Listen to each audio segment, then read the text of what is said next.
आज का जो अपना टॉपिक है वो liquidators final statement of accounts है, जो कि लिक्विडेशन ऑफ कंपनीज या वाइंडिंग अप ऑफ कंपनीज का टॉपिक है। फर्स्ट टॉपिक हम कर चुके हैं, जिसमें स्टेटमेंट ऑफ अफेयर के हिसाब से हम देखते हैं कि कंपनी का वाइंड अप कैसे होगा। यहाँ पर हम देखेंगे कि जब liquidators final statement of account हम बनाएंगे, यानी जब गवर्नमेंट की तरफ से जब एक लिक्विडेटर आएगा और वो कंपनी को वाइंड अप करेगा तो क्या प्रोसीजर होता है। तो सबसे पहले वो क्या करेगा, एक अकाउंट इस तरीके से बना के चलेगा जिसके लेफ्ट साइड अपना होगा रिसिट्स और राइट साइड उसको अकाउंट बनाना होगा पेमेंट का, और इसका एक फिक्स सीक्वेंस होगा उसी सीक्वेंस में क्या करेगा, वो रिसिट और पेमेंट करके चलेगा। तो सबसे पहले अगर वो किसी असेट्स से रियलाइज करेगा, यानी किसी असेट्स को सेल करेगा, तो वो असेट्स होगी जो कहीं पर भी प्लेस्ड नहीं है, यानी कि जिसको हम स्टेटमेंट ऑफ अफेयर में लिस्ट ए में रखते थे उसे हम यहाँ पर सबसे पहले रखेंगे। उसके बाद हम उस असेट्स को रखेंगे जो कहीं ना कहीं प्लेस्ड है, गिरवी रखी हुई है, और उसका केवल सरप्लस वैल्यू ही लिया जाएगा, क्योंकि जो उसका डेफिसिट वैल्यू होगा वो अनसिक्योर्ड कैटेगरी में आता है, जो कि पेमेंट में जाएगा। उसके बाद अगर कोई कॉल मनी हमें रिसीव होती है इक्विटी शेयर या प्रेफरेंस शेयर से, तो वो ली जाएगी। और अगर कोई भी कॉन्ट्रीब्यूशन हमें रिसीव होता है कॉन्ट्रीब्यूटरीज से, तो वो हम सब यहाँ पे रिसिट साइड रखेंगे, डेबिट साइड।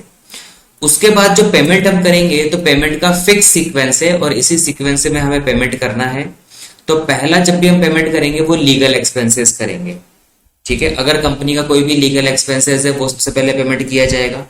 उसके बाद लिक्विडेटर का कोई रेम्यूनरेशन है वो पे किया जाएगा। उसके बाद लिक्विडेशन से रिलेटेड अगर कोई एक्सपेंडिचर होता है तो वो पे किया जाएगा। उसके बाद आ जाएंगे प्रीफरेंशियल क्रेडिटर्स, जो स्टेटमेंट ऑफ अफेयर में लिस्ट सी में आते थे। इसके अंदर कौन कौन आते हैं, इसके अंदर हमारे दो कैटेगरी आती है, एक तो हमारे एम्प्लॉइज आते हैं और एक आती है गवर्नमेंट। तो एम्प्लॉइज को तो अगर कोई सैलरी, बोनस, कमीशन या ग्रेचुटी, पेंशन कोई भी ड्यू है ऑफ लास्ट 12 मंथ, या फिर गवर्नमेंट का कोई भी टैक्स और रेट्स कोई ड्यू है लास्ट 12 मंथ का, तो वो प्रेफरेंशियल क्रेडिटर में आएगा, जिसको यहाँ रखा जाएगा। उसके बाद पेमेंट किया जाएगा डिबेंचर्स का, यानी जो लिस्ट डी में आता था। फिर पेमेंट किया जाएगा अनसिक्योर्ड क्रेडिटर्स को, जिनके पास कोई भी प्रॉपर्टी गिरवी नहीं रखी हुई है, प्लेस्ड नहीं रखी हुई है।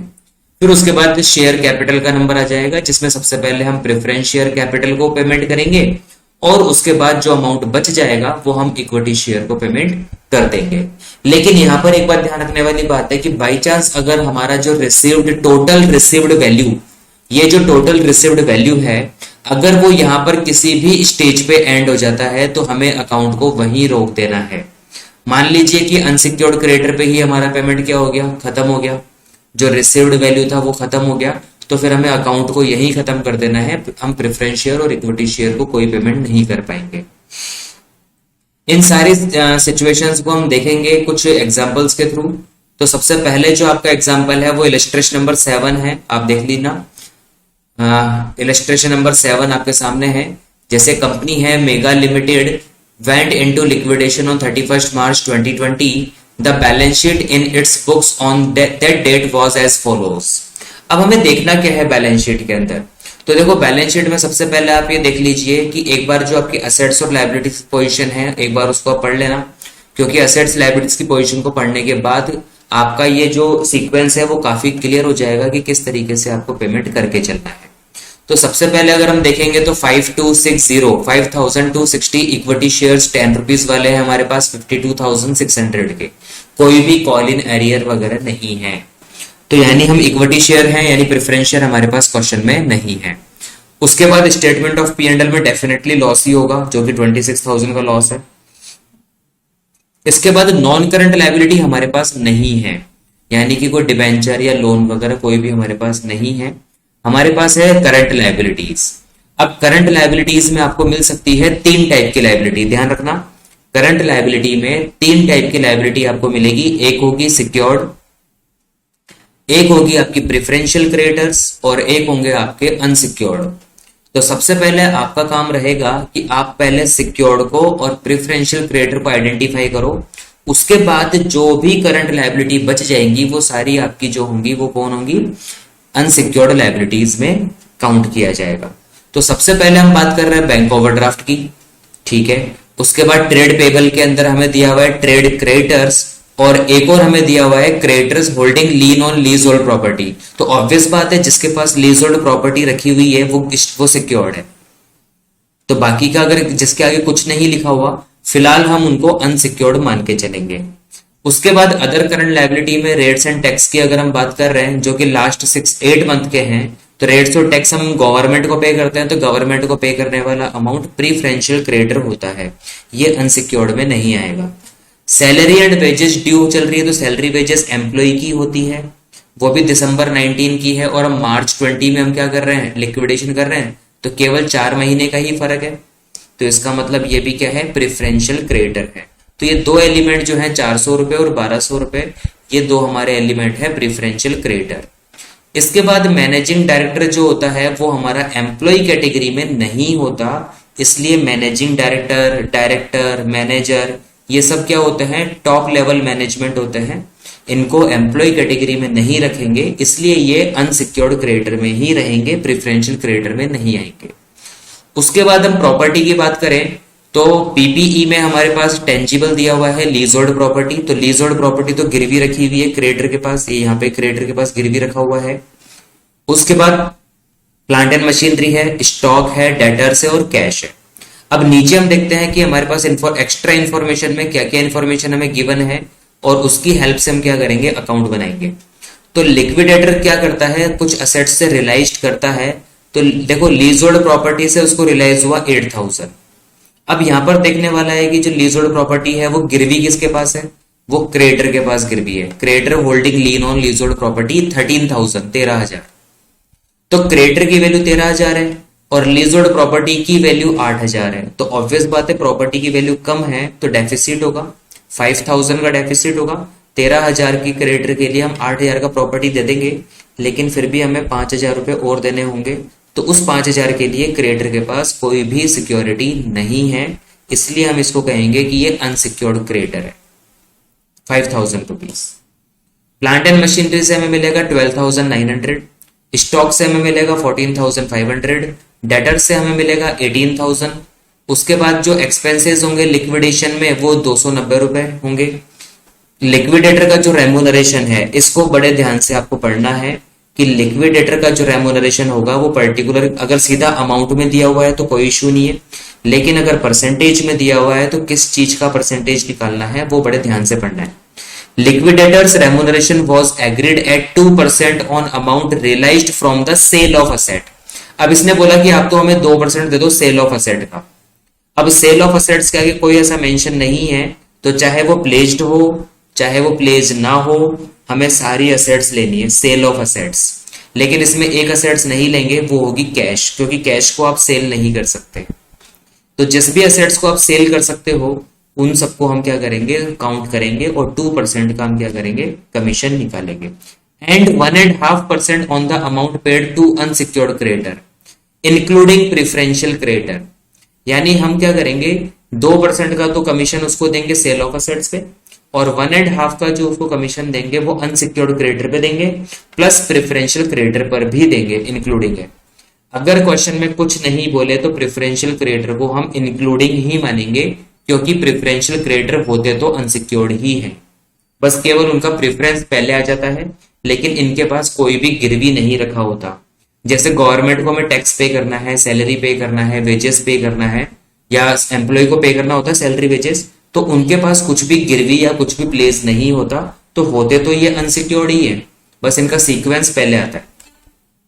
Prepare liquidators statement of account, आपको लिक्विडेटर का अकाउंट बना के चलना है। तो मैंने यहाँ पर पहले दो बातें मेंशन की है। सबसे पहले सॉल्यूशन में आप देखोगे तो 2% ऑन सेल ऑफ असेट्स हमने लिया है, जिसमें हम कैश नहीं लेंगे, और 1.5% हम अनसिक्योर्ड के लेंगे, प्लस प्रेफरेंशियल क्रेडिटर लेके चलेंगे। ठीक है, अब सॉल्यूशन की बात करते हैं। तो देखो सॉल्यूशन की बात करेंगे तो डाउन वाली विंडो में आपको सॉल्यूशन नजर आ जाएगा, अपर विंडो में आपको क्वेश्चन नजर आ जाएगा। तो जो सॉल्यूशन हमारे पास है उसमें देखो liquidator final statement of account हमने बना लिया, लेफ्ट में हमने ले लिया पर्टिकुलर रेसिट्स और राइट में हमने ले लिया पर्टिकुलर पेमेंट। ठीक है, ये हमने ले लिया है यहाँ पे। तो सबसे पहले हम रिसिट करेंगे, तो रिसिट हम उससे करेंगे जो कहीं पर भी गिरवी नहीं रखी हुई है, तो हमारा असेट्स का काम है, तो ये असेट्स आपके सामने है। सबसे पहले लीजहोल्ड प्रॉपर्टी है, वो तो आपकी गिरवी रखी हुई है, इसको छोड़ दो। उसके बाद प्लांट एंड मशीनरी की आपको बुक वैल्यू नहीं लेनी है, नीचे जो रिलायंस वैल्यू है 12,900 ये लेना है। तो नीचे सॉल्यूशन में आप देख सकते हो प्लांट एंड मशीनरी 12,900 हमने ले लिया। स्टॉक से देखो 14,500 मिले हैं क्वेश्चन के हिसाब से नीचे, तो 14,500 अपन ने स्टॉक का ले लिया। डेटर से हमें मिलेगा 18,000, ये डेटर से हमने 18,000 ले लिया। उसके बाद कैश हमें दिया हुआ था 500 रुपए का, तो ये 500 रुपए का कैश भी आ गया। रिलायंस में तो आएगा, जब हम कमीशन निकालेंगे तब हम कैश नहीं लेंगे। उसके बाद जो गिरवी रखी हुई है लीजहोल्ड प्रॉपर्टी वो ले लो। तो लीजहोल्ड प्रॉपर्टी से आपको मिलेंगे 8,000, पर क्रेडिटर 13,000 के, तो 13,000 तो आप लेस नहीं कर सकते, ठीक है। तो बाकी के 8,000 आप लेस कर दोगे, बाकी के जो 5,000 बचेंगे वो डेफिसिट होगा। या फिर आप इसको ऐसे दिखा दो कि यहां पर आप माइनस करो 13,000 और यहीं पर आप दिखा दो डेफिसिट, ठीक है, यहीं पर आप डेफिसिट दिखा दो -5,000 का, जो कि शिफ्ट कहां हो जाएगा, अनसिक्योर्ड क्रेडिटर में हो जाएगा और अमाउंट यहाँ पे निल आ जाएगी, क्योंकि रिसिप्ट हमें कुछ नहीं हुआ, रिसिप्ट हमें कुछ नहीं हुआ। ये वाली बात समझ में आ गई होगी बिल्कुल, रिसिप्ट वाली। अब पेमेंट की बात करते हैं। तो पेमेंट का जो सीक्वेंस हमने देखा था ऊपर, तो उस सीक्वेंस के हिसाब से अगर हम बात करें तो सबसे पहले लीगल एक्सपेंसेस होता है। अब क्वेश्चन में लीगल एक्सपेंसेस का कोई कहीं मेंशन नहीं है, तो नहीं लिखना हमें। उसके बाद दूसरे नंबर पे हमें पेमेंट करना होता है लिक्विडेटर का रेम्यूनरेशन। तो जो लिक्विडेटर रेम्यूनरेशन है वो हमें दो देना है, एक तो 2% देना है हमें सेल ऑफ असेट्स पे, और एक 1.5% हमें देना है unsecured creditor plus preferential creditor पे। तो सबसे पहले हम देखते हैं कि हमारे पास सेल ऑफ असेट्स कितना है, तो हम काउंट कर सकते हैं। सेल ऑफ असेट्स में आप देख सकते हो 12,900 हमारी प्लांट एंड मशीनरी है। सेल ऑफ असेट्स हमारा स्टॉक है हमारा 14,500 का। डेटर से जो वसूली हुई वो भी सेल ऑफ असेट्स में आएगी, क्योंकि हमने उनको गुड सेल किया था। इन तीनों को आप ऐड करेंगे और आपको 8,000 भी ऐड करना है, क्योंकि हमने लीजहोल्ड प्रॉपर्टी भी सेल ही की है, रियलाइज हुआ है उससे। तो आपको ऐड करना है 8,000 लीजहोल्ड प्रॉपर्टी का, 18,000 आपको ऐड करना है डेटर्स का, 26,000 हो जाएगा। 14,500 ऐड करना है स्टॉक का, ठीक है, तो ये हो जाएगा 40,500, और 12,900 आपको ऐड करना है प्लांट एंड मशीनरी का, तो 53,400 आपके पास आ जाएगा। तो ये देखो 53,400 का 2% हमने कमीशन दे दिया 1068। उसके बाद बात आएगी कि अनसिक्योर्ड क्रेडिटर को और प्रेफरेंशियल क्रेडिटर को आपको पेमेंट करना है। तो फिलहाल इस लाइन को आपको होल्ड पे रख के चलना है। ये जो 1.5% वाली जो लाइन है इसको फिलहाल आपको होल्ड पे रखना है, इसके लिए जगह छोड़ना है। क्यों? क्योंकि हमें अभी आइडिया नहीं होगा कि अनसिक्योर्ड क्रेडिटर के लिए फुल अमाउंट हमारे पास बचेगा भी या नहीं बचेगा, और हमें अनसिक्योर्ड क्रेडिटर अभी कैलकुलेट भी करने हैं। तो इस वाली लाइन को अभी हम क्या करेंगे, होल्ड पे रखेंगे और उसके बाद आगे चलेंगे। तो उसके बाद हमारा जो पेमेंट होता है वो लिक्विडेशन एक्सपेंसेस होता है, जो कि 290 रुपए हमें क्वेश्चन में दिया हुआ है लास्ट पैराग्राफ में, ठीक है। उसके बाद प्रीफरेंशियल क्रेडिटर की बात करेंगे अपन। तो प्रेफरेंशियल क्रेडिटर देखो लायबिलिटी कुछ सेक्शन आपके सामने है। लायबिलिटी सेक्शन में देखो रेट्स एंड टैक्स जो 400 रुपए है और जो 1200 रुपए का सैलरी और वेजेस है, ये दोनों आपके प्रेफरेंशियल क्रेडिटर हैं जो गवर्नमेंट को और एम्प्लॉय को पे होगा। तो 400 प्लस 1200 1600 रुपए का आपका प्रेफरेंशियल क्रेडिटर हो गया। उसके बाद अपन पेमेंट करते हैं डिबेंचर को। तो डिबेंचर तो हमारे पास है नहीं, तो निल। और उसके बाद पेमेंट करेंगे अनसिक्योर्ड क्रेडिटर को। तो अब जो क्रेडिटर आपके पास बच गए सिक्योर्ड को हटाने के बाद और प्रेफरेंशियल क्रेडिटर को हटाने के बाद, आप इन सबको ऐड कर लो, आपका अनसिक्योर्ड क्रेडिटर आ जाएगा। फॉर एग्जाम्पल अगर हम ऊपर से देखें तो देखो सबसे पहले करंट लायबिलिटी में बैंक ओवरड्राफ्ट है 500 रुपए का, ये अनसिक्योर्ड है। प्लस उसके बाद जो ट्रेड क्रेडिटर 30,000 के हैं ये भी अनसिक्योर्ड है, क्योंकि इनके लिए भी कोई स्पेशल मेंशन नहीं है। उसके बाद जो 13,000 के जो क्रेडिटर थे उनको लीजहोल्ड प्रॉपर्टी से हमने 8,000 का पेमेंट कर दिया, तो 5,000 का जो डेफिसिट था वो आएगा। 400 और 1200 तो अपने प्रेफरेंशियल क्रेडिटर हो गए, और 2,800 रुपए का मैनेजिंग डायरेक्टर को जो रेम्यूनरेशन दिया जाना था, कमीशन दिया जाना था, वो बस। तो यानी कि जो अमाउंट अब बच गई सिक्योर्ड को और प्रेफरेंशियल क्रेडिटर को हटाने के बाद, तो वो आपकी अनसिक्योर्ड क्रेडिटर हो गई। अब इन सबको आप ऐड कर लोगे तो 38,300 रुपए का आपका अनसिक्योर्ड क्रेडिटर आ गया। लेकिन यहां पर एक बार चेक कर लेना कि आपके पास इतना पेमेंट होना चाहिए कि इनका पेमेंट हो भी रहा है या नहीं हो रहा। तो एक बार हम क्या करते हैं, रेसिट साइड ऐड कर लेते हैं ये वाले। तो रिसिट साइड आप ऐड करेंगे तो 12,900 प्लस 14,500 प्लस 18,000 प्लस 500। अगर हम इन सबको जोड़ते हैं तो ये आपके पास हो जाता है 12 प्लस 14 आपका 26, 26 और 18 हो गया 44, 45,900 हो गया 45,900। तो 45,900 से हम इजीली हम पेमेंट कर सकते हैं, क्योंकि 1,000 अराउंड पेमेंट यहाँ हुआ है, 290 का पेमेंट यहाँ हुआ है और 1600 का पेमेंट यहाँ हुआ है। तो अप्रोक्स अगर हम देखें तो 3,000 का पेमेंट हो चुका है। तो 45,900 में अगर 3,000 का पेमेंट हो जाता है तो भी 42,900 बचता है, उसमें से 38,300 हम पेमेंट कर सकते हैं। तो यानी हमारे पास सफिशिएंट वैल्यू है। तो हाँ, अब हम यहाँ पे पेमेंट कर देंगे। तो जैसे ही हम अनसिक्योर्ड को पेमेंट करेंगे, अब हम अनसिक्योर्ड पे क्या कर सकते हैं, कमीशन कैलकुलेट कर सकते हैं। तो अब अपन कमीशन जो हमने पेंडिंग छोड़ी थी लाइन, वहां पे आ जाते हैं। तो देखो, अनसिक्योर्ड क्रेडिटर हमने ले लिया 38,300 रुपए, प्लस प्रिफरेंशियल क्रेडिटर ले लिया हमने 1,600 रुपए, क्योंकि दोनों को लेने था। और इन दोनों को जोड़ के इस वैल्यू का हमने निकाल दिया 1.5%। इन दोनों को जोड़ के हम कर देंगे मल्टीप्लाई बाय 1.5 डिवाइड बाय 100, तो वैल्यू आ जाएगी 599। तो 599 का कमीशन प्लस 1068 का कमीशन, दोनों को जोड़ के 1667 का कमीशन हम बाहर लिख देंगे। ठीक है। इसके बाद जब हम पेमेंट करते हैं वो प्रेफरेंस शेयर को करते हैं, हालांकि क्वेश्चन में प्रेफरेंस शेयर नहीं थे। तो अब जो बचा हुआ पेमेंट है, यानी कि जो 45,900 का जो पेमेंट हमारे पास बचा था, उसमें से सारा पेमेंट करने के बाद जो बैलेंसिंग फिगर बचेगा, 4,043 रुपए बैलेंसिंग फिगर बचेगा। कैसे? 45,900 जो टोटल रिसिट है आपकी, उसमें से आप ये सारे पेमेंट आप क्या कर दीजिए, लेस कर दीजिए। यहां तक के सेलेक्टेड एरिया के आप सारे लेस कर दीजिए। 4,043 रुपए आपके पास बचेंगे, ये आप इक्विटी शेयर कैपिटल को पेमेंट कर दीजिए। अब इक्विटी शेयर आपके कितने हैं वो देख लीजिए। तो 5260 इक्विटी शेयर है आपके पास। ठीक है। तो अगर ये पूछा जाए साथ में भी कि पर शेयर हम कितना पेमेंट कर रहे हैं, तो 4,043 रुपए हम पेमेंट कर रहे हैं 5260। ठीक है। 4,043 रुपए का हम पेमेंट कर रहे हैं 5260 शेयर्स पे। तो हम 0.769 अराउंड इतना पर शेयर हम क्या कर रहे हैं, पर शेयर इतना पेमेंट करके चल रहे हैं। जबकि एक शेयर 10 रुपए का है, तो हम 10 रुपए पेमेंट नहीं कर सकते, हम 0.77 पैसा अराउंड हम क्या कर सकते हैं, पेमेंट कर सकते हैं। ये हमारा पहला क्वेश्चन है जो सबसे इजी लेवल का होता है। ठीक। अब एक क्वेश्चन और है आपके सामने। इस क्वेश्चन में आप ये देखेंगे कि आपका जो अमाउंट है वो अनसिक्योर्ड तक ही खत्म हो जाए, यानी वो इक्विटी तक जाए ही ना, तो फिर हम कैसे पेमेंट करेंगे। तो देखो, एक क्वेश्चन आपके सामने 9th इलस्ट्रेशन आपकी बुक का है।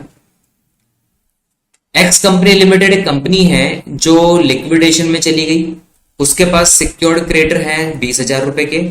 अब ये सिक्योर्ड है तो ऑब्वियस बात है इसके पास कोई ना कोई गिरवी प्लेज रखा हुआ होगा, तो वो क्या है, वो सिक्योरिटीज है 25,000 रुपए की।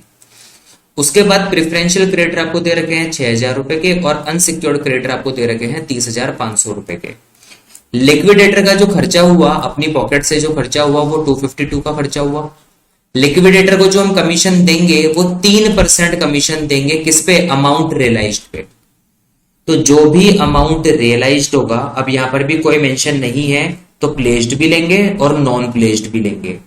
और 1.5% हम कमीशन देंगे अनसिक्योर्ड क्रेडिटर का, लेकिन इस बार प्रेफरेंशियल क्रेडिटर एक्सक्लूडिंग रहेंगे, प्रेफरेंशियल क्रेडिटर को शामिल नहीं करना है। वेरियस एसेट्स से हमें रिसीव होगा। अच्छा, वेरियस एसेट्स का मतलब यहाँ पे सिक्योरिटी को छोड़कर है, जो ऊपर गिरवी रखा हुआ था 25,000 का जो सिक्योरिटी गिरवी रखा हुआ है, इसको छोड़कर इसके अलावा बाकी एसेट से हमें 26,000 रुपए और मिले हैं। तो अब हमें क्या करना है, हमें लिक्विडेटर का अकाउंट बना के चलना है। तो अब इस क्वेश्चन को कैसे पूरा करेंगे, देखो नीचे सॉल्यूशन है आपके पास।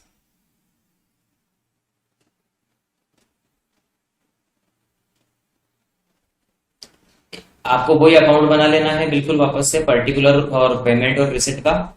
रिसिट में सबसे पहले आप देखो, असेट्स रियलाइज्ड जो 26,000 में हुआ है वो हमने ले लिया, जो नीचे नीचे लाइन में लिखा हुआ था कि वेरियस असेट्स से हमें 26,000 रुपए रियलाइज हुए हैं, और सिक्योरिटी से हम 25,000 रियलाइज करेंगे। ये फर्स्ट लाइन में है, ए पॉइंट में, क्योंकि जो सिक्योर्ड क्रेडिटर 20,000 रुपए के हैं, उनके पास हमारी जो सिक्योरिटी है वो 25,000 रुपीज की पड़ी हुई है। तो 25,000 की तो सिक्योरिटी है, 5 और 20,000 का हमारा क्रेडिटर है, तो ऑब्वियस बात है 5,000 का हमारा सरप्लस होगा।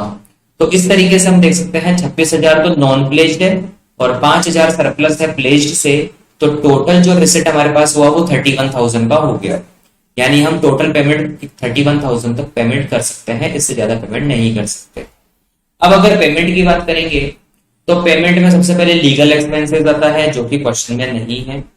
लिक्विडेटर का रेम्यूनरेशन आता है, तो लिक्विडेटर का रेम्यूनरेशन 3% तो हम देंगे अमाउंट रियलाइज पे। तो अमाउंट रियलाइज हमें कितना हुआ, तो अमाउंट रियलाइज हमें हुआ एक तो 26,000 तो ये नॉन प्लेज्ड से और 25,000 प्लेज्ड से। आपको सरप्लस नहीं लेना है, जो सिक्योरिटी की या जो असेट्स की ओरिजिनल वैल्यू रियलाइज हुई है वो आपको लेना है। अमाउंट रियलाइज हमें 25 हुआ है, उसमें से 20 हमने पेमेंट किया है, तो हमारे पास 5,000 बचे हैं।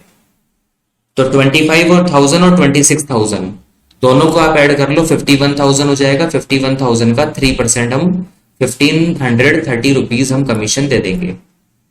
उसके बाद हमें कमीशन देना है 1.5% देना है अनसिक्योर्ड क्रेडिटर का। इस बार प्रेफरेंशियल क्रेडिटर तो लेने नहीं है। उसके बाद जो दूसरा खर्चा होता है, अच्छा इस लाइन को हम क्या करेंगे, पेंडिंग छोड़ेंगे। वही लास्ट क्वेश्चन की तरह पहले इस लाइन को क्या कर देंगे, हम पेंडिंग छोड़ेंगे। लिक्विडेशन एक्सपेंसेस हमारा 252 आ गया। प्रीफरेंशियल क्रेडिटर में 6,000 बोल रखे हैं, वो भी आ गए। अब अनसिक्योर्ड क्रेडिटर हमें क्वेश्चन में 30,500 दिए हुए हैं। सी पॉइंट, अनसिक्योर्ड क्रेडिटर हमें 30,500 दिए हुए हैं, लेकिन 30,500 तो हमारे पास होंगे ही नहीं, क्योंकि टोटल अमाउंट 31,000 है। उसमें से 1,530 रुपए का हम कमीशन दे चुके और 252 रुपए का हम लिक्विडेशन एक्सपेंसेस पे कर चुके और 6,000 रुपए हम प्रेफरेंशियल क्रेडिटर को दे चुके, तो 30,500 तो नहीं बचेगा। तो जो अमाउंट बचेगा उसमें हमें दो लोगों को पेमेंट करना है। एक तो हमें पेमेंट करना है अनसिक्योर्ड क्रेडिटर को और एक पेमेंट करना है जो अनसिक्योर्ड क्रेडिटर आएगा उस पर कमीशन। तो ये दो वैल्यू हम कैसे कैलकुलेट करेंगे, उसके लिए वर्किंग नोट देखो आप। तो सबसे पहले हम निकालेंगे अवेलेबल फंड। हमारे पास फंड कितना है, तो हमारे पास जो फंड है, टोटल फंड हमारे पास 31,000 का आया था, 31,000 का। उसमें से 1,530 का मैं एक कमीशन दे चुका हूं, 252 का खर्चा कर चुके हैं और 6,000 प्रेफरेंशियल क्रेडिटर को दे चुके हैं।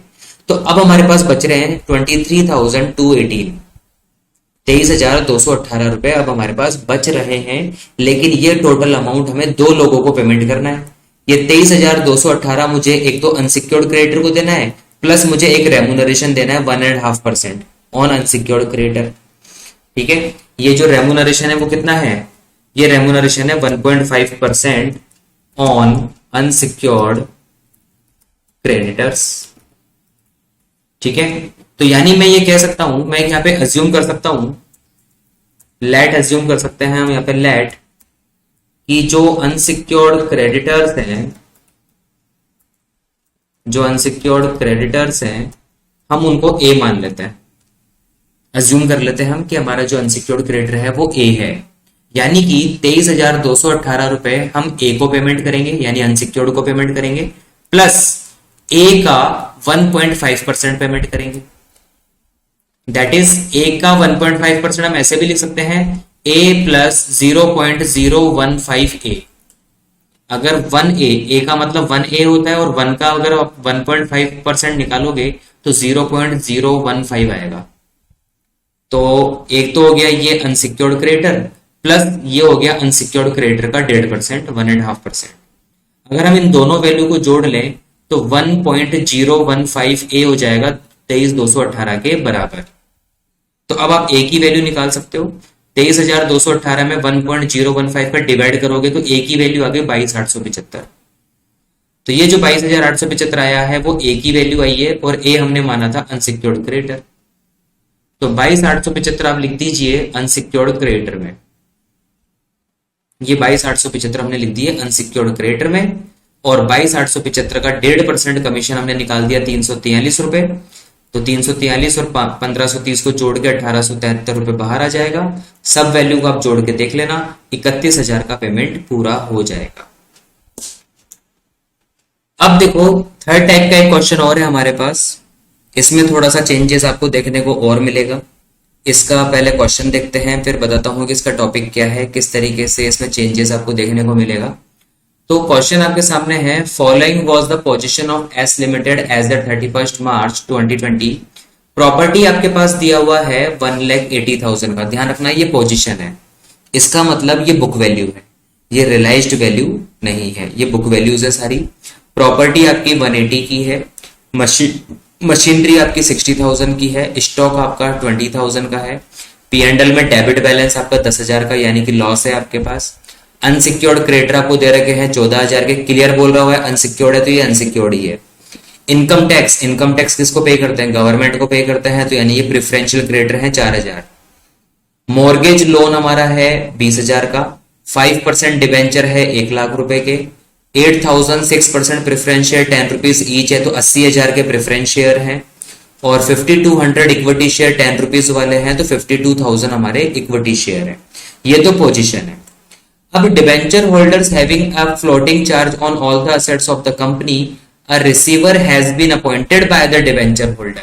ये एक नया पॉइंट है कि यहां पर इसने बोला है कि डिबेंचर होल्डर को फ्लोटिंग चार्ज है हमारी असेट्स पे, और वो ये चाहता है कि वो अपनी तरफ से एक रिसीवर अपॉइंट करे, क्योंकि हो सकता है कि उसे ये डाउट हो कि कहीं कंपनी जो है यानी कि जो लिक्विडेटर आएगा वो डिबेंचर से पहले अनसिक्योर्ड को या फिर किसी शेयर कैपिटल को अगर पेमेंट कर देगा तो डिबेंचर का पेमेंट खतरे में आ जाएगा। ठीक है, तो ऐसी कोई डाउट ना रहे तो डिबेंचर होल्डर के पास एक राइट होता है कि वो अपना रिसीवर क्या कर सकता है, कंपनी पर अपॉइंट कर सकता है। तो ये जो रिसीवर होगा इसकी ड्यूटी रहेगी डिबेंचर होल्डर को पेमेंट करने तक, और जैसे ही डिबेंचर को पेमेंट होगा इसका काम खत्म होगा। इसके पास अगर कोई मनी रिमेनिंग बचेगी, बैलेंस बचेगी, तो वो लिक्विडेटर को हैंड ओवर करके चला जाएगा। तो डिबेंचर को एक फ्लोटिंग चार्ज है और डिबेंचर ने क्या किया, एक रिसीवर अपॉइंट कर दिया। There is voluntary liquidation of the company, company का वॉलेंट्री लिक्विडेशन है, and a liquidator has also been appointed, तो एक लिक्विडेटर भी अपॉइंट हुआ है। After taking into consideration the following information, prepare receipt and payment account of the receiver and liquidator's final statement of account. यहां पर आपको दो अकाउंट बना के चलना है, एक तो रिसिट एंड पेमेंट अकाउंट बनाना है रिसीवर का जो कि डिबेंचर तक ही बनेगा, और एक बनेगा लिक्विडेटर्स का जो फाइनल स्टेटमेंट जैसे हम बनाते हैं वैसे ही बनेगा। Machinery is lodged as security against mortgage debt, यानी हमारी जो मशीनरी है वो मॉर्गेज लोन या मॉर्गेज डेट के पास क्या रखी हुई है, गिरवी रखी हुई है। चलो इसको बाद में देखेंगे। बाकी की जो असेट्स है 1,60,000 की were placed in charge of the receiver who realised 156, यानी 1,60,000 की जो असेट्स है वो हमने रिसीवर को दिया और रिसीवर ने उससे 156 क्या किया है, रियलाइज किया है। तो हमने नीचे देखो एक अकाउंट बना दिया receiver's final statement of account, और रिसीवर में भी हमने क्या कर दिया, अमाउंट असेट्स जो रियलाइज्ड हुआ है वो 1,56,000 रियलाइज हुआ है एज पर क्वेश्चन। हिज रेम्यूनरेशन ₹800, रिसीवर का रेम्यूनरेशन है तो पहले रेम्यूनरेशन दे दो 800 रिसीवर का। इट्स कॉस्ट 400, रिसीवर की कॉस्ट आई है 400 रुपए, 400 रुपए रिसीवर की कॉस्ट आई है तो रिसीवर की कॉस्ट 400 रुपए पेमेंट कर देंगे। कॉस्ट ऑफ लिक्विडेशन तो लिक्विडेटर में जाएगा, लिक्विडेटर का रेम्यूनरेशन लिक्विडेटर में जाएगा, और लिक्विडेटर जो भी रिसीव करेगा वो भी लिक्विडेटर में जाएगा, और जो लीगल एक्सपेंसेस होंगे वो भी लिक्विडेटर पे करेगा। तो जो रिसीवर का काम होगा वो तो केवल खुद का रेम्यूनरेशन का और खुद के कॉस्ट का काम होगा, उसके बाद वो डिबेंचर को पेमेंट करेगा। लेकिन डिबेंचर को पेमेंट करने से पहले अगर डिबेंचर से पहले किसी को पेमेंट किया जाता है तो पहले उसी को पेमेंट करना पड़ेगा, यानी वो अपना रेम्यूनरेशन ले लेगा, अपना कॉस्ट ले लेगा, लेकिन पहले वो प्रेफरेंशियल क्रेडिटर को ही पेमेंट करेगा, यानी वो सीक्वेंस को तोड़ नहीं सकता। पहले प्रेफरेंशियल क्रेडिटर 4,000 रुपए पेमेंट करना पड़ेगा जो कि इनकम टैक्स का 4,000 रुपए था। उसके बाद जो डिबेंचर के 1,00,000 रुपए थे वो उनको पेमेंट करेगा, डिबेंचर को पेमेंट कर देगा 1,00,000 रुपए। ठीक है, तो हम देख सकते हैं कि डिबेंचर का पेमेंट होते ही रिसीवर का काम खत्म हो जाएगा। रिसीवर के पास 1,56,000 है, उसमें से 800 उसने अपना कमीशन ले लिया, 400 का खर्चा कर दिया, 4,000 रुपीज प्रेफरेंशियल क्रेडिटर को दे दिए और 1,00,000 रुपए उसने डिबेंचर को दे दिए। तो इस तरीके से उसने 1,05,200 रुपए का खर्चा कर दिया। तो 1,05,200 रुपए का खर्चा करने के बाद 50,800 रुपए उसके पास अभी भी बैलेंस में होंगे जो कि वो लिक्विडेटर को क्या कर देगा, ट्रांसफर कर देगा। अब बात आएगी लिक्विडेटर की। तो लिक्विडेटर के अकाउंट में आप देखोगे तो लिक्विडेटर देखो सबसे पहले क्या कर रहा है, 50,800 रुपए डेबिट में वो सरप्लस फ्रॉम रिसीवर, रिसीवर से लेगा 50,800, जो रिसीवर के पास पैसा बचा वो इसके पास आएगा। अब लिक्विडेटर के पॉइंट पढ़ लेते हैं। तो देखो लिक्विडेटर की कॉस्ट आई हमारे पास 1600 रुपए, लिक्विडेटर का कमीशन आया 1000 रुपए, लिक्विडेटर ने रिसीव किए 19,000 from the sale of remaining property, बाकी प्रॉपर्टी से 19,000, लीगल एक्सपेंसेस किए इसने 200 रुपए, और मशीन से जो रियलाइज हुआ वो 50,000 रियलाइज हुआ था। तो अभी आपको देखो रिमेनिंग असेट से 19,000 मिल रहा है, ये ले लो। तो रिमेनिंग असेट से जो रियलाइज हुआ वो 19,000 मिल गया, 50,800 उसको रिसीवर से मिला, 19,000 उसको असेट से मिला। अब उसको मशीन से भी कुछ मिलेगा क्योंकि मशीन की वैल्यू है 50,000 और ये गिरवी रखी हुई थी मॉर्गेज डेट के पास। तो ऊपर देखो मॉर्गेज लोन आपको दिया हुआ है सेकंड लाइन में 20,000 रुपए का, और मशीन है 50,000 की। तो 50,000 की जो मशीन है और मॉर्गेज डेट आपका दिया हुआ है 20,000 रुपए का, तो 30,000 रुपए आपके सरप्लस बचेंगे। तो इस तरीके से लिक्विडेटर के पास टोटल मिला के 99,800 का बैलेंस है। अब वो सीक्वेंस वाइज पेमेंट करेगा। सबसे पहले पेमेंट करता है वो लीगल एक्सपेंसेस जो कि 200 रुपए का पेमेंट करेगा। उसके बाद वो अपना रेम्यूनरेशन लेगा 1000 रुपए, क्वेश्चन में सीधा सीधा दिया हुआ है। उसके बाद लिक्विडेशन का खुद का खर्चा करेगा 1600 रुपए जो उसने खुद का खर्चा किया। उसके बाद प्रिफरेंशियल क्रेडिटर का नंबर आता है, वो पेमेंट हो चुका। डिबेंचर का नंबर आता है, वो पेमेंट हो चुका, रिसीवर ने कर दिया। अब अगला नंबर आ जाएगा अनसिक्योर्ड क्रेडिटर का। अनसिक्योर्ड क्रेडिटर क्वेश्चन में सीधा सीधे दिए हुए 14,000 के, सेकंड लाइन में ही है। तो 14,000 एज इट इज पेमेंट हो जाएगा क्योंकि बैलेंस है हमारे पास 99,800 का बैलेंस पड़ा है।